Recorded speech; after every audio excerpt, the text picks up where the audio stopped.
Današnji evangelij nam govori o Jezusu in o eni skupini verskih voditeljev, farizejev, ki so sistematično iskali način, kako bi Jezusa zmanipulirali, da bi imeli izgovor ga odstraniti iz javnega življenja.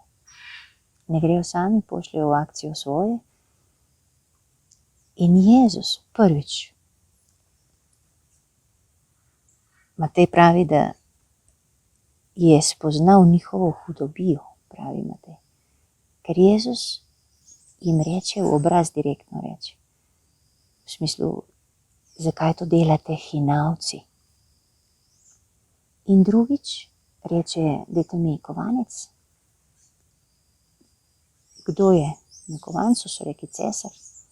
In odgovori, dajte cesarju, kar je cesarjevega, in Bogu, kar je Božjega.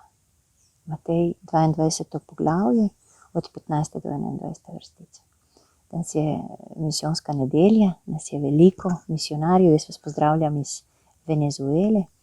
Tudi ti si misionarka, tudi ti si misionar v Sloveniji. Zakaj? Ker Jezus danes v tem evangeliju nas pošilja k tem skupinam, ki ga ne poznajo, ali pa ki so brezbrižni do njega, ali pa ki ga želijo odstraniti iz naših življenj.